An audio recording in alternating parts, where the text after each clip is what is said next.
ہے. کل میں نے آپ کو بتایا تھا محرمات، اور سیم ڈے والی لڑکی اس کی سگی بہن مانی جاتی.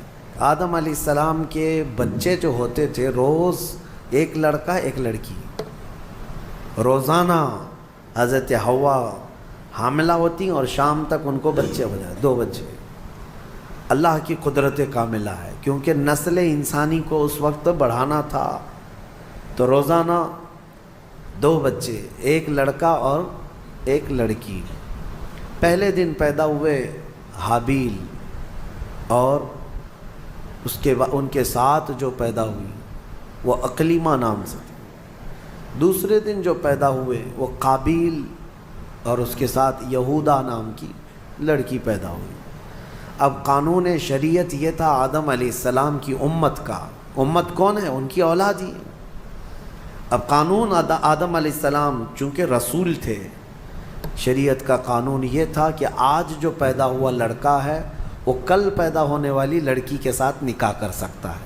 سیم ڈے والی لڑکی اس کی سگی بہن مانی جاتی، حالانکہ سب بہن ہیں، لیکن سیم ڈے جو پیدا ہوئی وہ لڑکی اور وہ لڑکا شادی نہیں کر سکتے.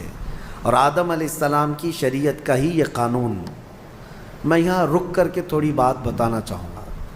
آج جو لڑکا پیدا ہوا ہے وہ کل جو لڑکی پیدا ہو رہی، یہ دونوں بھائی بہن ہیں یا نہیں؟ ایک ہی ماں سے ہیں اور ایک ہی باپ سے ہیں. لیکن چونکہ اس وقت کوئی آبادی ہی نہیں تھی، کوئی دوسری آبادی ہی نہیں تھی. شادی ہونا ہے تو انہی میں ہونا ہے، نسل پیدا ہونا ہے تو انہی میں ہونا ہے.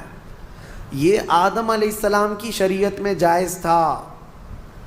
اب کیا ہمارے لیے یہ جائز ہے کہ آج تم پیدا ہوئے اور 10 سال بعد تمہاری ماں سے دوسری لڑکی پیدا ہوئی تو اس سے تم نکاح کر سکتے ہو، چاہے 50 سال بعد پیدا ہو؟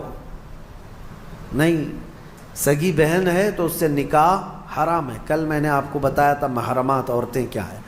یہ بات میں اس لیے آپ کے سامنے رکھ رہا ہوں کہ کچھ لوگ جو اپنے آپ کو صوفی کہتے ہیں اور تصوف کا لبادہ اوڑھ کر کے ابھی ایک بہت بڑا ڈھکوسلا چل رہا ہے لوگوں میں گمراہی لانے کے لیے.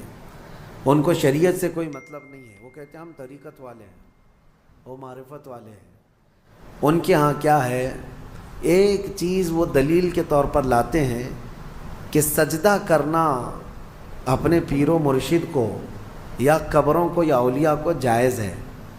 وہ اس لیے کہتے ہیں کہ کیا آپ کو نہیں پتہ آدم علیہ السلام کو سارے فرشتوں نے سجدہ کیا تھا؟ آدم علیہ السلام کو سجدہ کرایا گیا تھا نا. لیکن یہ انہیں فرق نہیں معلوم. فرشتوں کا سجدہ تھا آدم علیہ السلام کے لیے، وہ عبادت کا سجدہ نہیں تھا، وہ تعظیم کا سجدہ تھا. وہ کیا تھا؟ تعظیم کا. اور حکم کس کا تھا؟ اللہ کا تھا. اور پھر ان کے ہاں ایک دلیل ہے، یہ صوفی جو کہتے ہیں، گمراہ لوگوں کے بارے میں کہہ رہا ہوں، جو اوریجنل صوفی ہیں الحمدللہ وہ میرے مصطفیٰ کی شریعت کے پابند ہوتے ہیں. اصل صوفی دیکھنا ہو تو وہ غوث اعظم ہے. اصل صوفی سرکار غریب نواز ہے، وہ شریعت پر پورے کامل طور پر پابند تھے. اور ایک دلیل وہ یہ دیتے ہیں کہ یوسف علیہ السلام کو ان کے باپ اور ان کے 11 بھائی سارے لوگوں نے سجدہ کیا تھا. وہاں بھی وہ تعظیم کا سجدہ تھا. پہلی شریعتوں میں تعظیم کا سجدہ جائز تھا، لیکن میرے مصطفیٰ کی شریعت میں تعظیم کا سجدہ بھی جائز نہیں. تعظیم کا سجدہ بھی جائز نہیں. نہ کسی پیر کو، نہ کسی فقیر کو، نہ کسی ولی کو، کسی کو بھی سجدہ کرنا جائز نہیں ہے. میں ان کو الزامی جواب کے طور پر یہ کہتا ہوں، جو لوگ کہتے ہیں آدم علیہ السلام کو کیا سجدہ نہیں کیا گیا تھا، تو آدم علیہ السلام کی شریعت پہ چل رہے ہو یا محمد الرسول اللہ کی شریعت پہ چل رہے ہو؟ اگر آدم علیہ السلام کی شریعت پہ چل رہے ہو تو ان کے ہاں بہن سے نکاح بھی جائز تھا. کیا تم کر سکتے ہو؟ شریعت منسوخ ہو جاتی ہے. ایک نبی کے جانے کے بعد دوسرے نبی آئے، ان کی شریعت الگ ہو گئی، لیکن میرے نبی کے آنے کے بعد پچھلی تمام شریعتیں ختم ہو گئی. اب جو بھی چلے گی وہ کیا ہے؟ آئی نئی حکومت، سکہ نیا چلے گا. اور ابھی نبی کریم صلی اللہ علیہ وسلم کی شریعت، حتیٰ کہ قیامت کے قریب عیسیٰ علیہ السلام بھی تشریف لائیں گے تو فرمایا گیا وہ شریعت مصطفیٰ کے مطابق عمل کریں گے، وہ اپنی شریعت لے کر نہیں آئیں گے. حالانکہ عیسیٰ علیہ السلام نبی بھی ہیں، رسول بھی ہیں، ان کے زمانے میں ان کی شریعت تھی، لیکن قیامت کے قریب اب عیسیٰ علیہ السلام آئیں گے تو کس کی شریعت پر عمل کریں گے؟ ہمارے نبی پاک صلی اللہ علیہ وسلم۔ اب سنیے، آدم علیہ السلام کے بڑے بیٹے حابیل اور قابیل کا واقعہ اس میں آیا ہے۔ کیا واقعہ ہے؟ ہوا یہ کہ حابیل کے ساتھ جو لڑکی پیدا ہوئی ان کے ساتھ نکاح نہیں جائز تھا۔ دوسرے دن جو لڑکی پیدا ہوئی یہودا، اس کے ساتھ حابیل کا نکاح ہونا تھا، اور قابیل جو دوسرے دن والا ہے اس کا نکاح پہلے دن والی لڑکی سے ہونا تھا۔ لیکن مسئلہ یہ تھا کہ قابیل کو یعنی چھوٹے بھائی کو اپنے ساتھ جو پیدا ہوئی وہ لڑکی زیادہ پسند تھی، وہ خوبصورت بھی زیادہ تھی، وہ لڑکی زیادہ خوبصورت تھی، اور اسے اپنے ساتھ پیدا ہوئی لڑکی سے ہی شادی کرنا تھا۔ آدم علیہ السلام نے منع فرما دیا کہ اللہ کا حکم ہے تم اس سے نکاح نہیں کر سکتے، اس لیے کہ یہ تمہاری سگی بہن ہے۔ دنیا میں سب سے پہلا فتنہ عورت کی وجہ سے ہوا، سب سے پہلا فتنہ، دونوں بھائیوں میں شدید اختلاف پیدا ہو گیا۔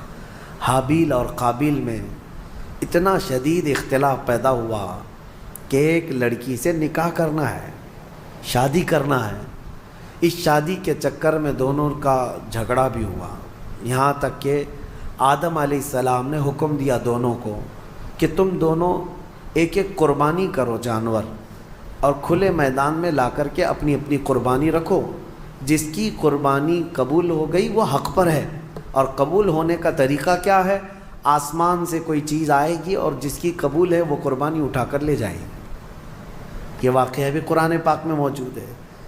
تو دونوں نے ایک ایک قربانی کی، حابیل نے بھی اور قابیل نے بھی۔ دیکھیں فیصلہ اب یہ سیدھے اللہ کی طرف سے آنا ہے۔ دونوں نے کھلے میدان میں اپنی قربانی کو ڈال دیا، جو ذبح کیا تھا انہوں نے۔ تھوڑی دیر کے بعد آسمان سے ایک آگ آئی، اور حابیل جو بڑے بیٹے کی قربانی تھی اس کو آگ اٹھا کر آسمان میں غائب ہو گئی، وہ اس کی قربانی غائب ہو گئی۔ اب یہ واضح علامت تھی کہ حابیل حق پر ہے، اور اللہ کا قانون بھی یہی ہے، لیکن قابیل کو نہ ماننا تھا، نہیں ماننا۔ عورت کی محبت دل میں ایسی رچ بس گئی تھی کہ وہ اس حقیقی نشانی کو دیکھنے کے بعد بھی وہ نہ مانا، کہا کہ میں نہیں مانوں گا۔ آدم علیہ السلام نے بہت سمجھایا کہ حد سے نہ بڑھو، اللہ تبارک و تعالی حد سے بڑھنے والوں کو پسند نہیں کرتا۔ پھر ہوا یہ کہ آدم علیہ السلام حج پہ چلے گئے، خانہ کعبہ کی زیارت کے لیے اللہ کا حکم ہوا، آدم علیہ السلام چلے گئے۔ اب یہ واقعہ کہاں پیش آیا تھا، اس میں تاریخ میں الگ الگ باتیں آتی ہیں، لیکن بہت سارے علماء کا کہنا ہے کہ یہ واقعہ ہندوستان میں ہی پیش آیا تھا،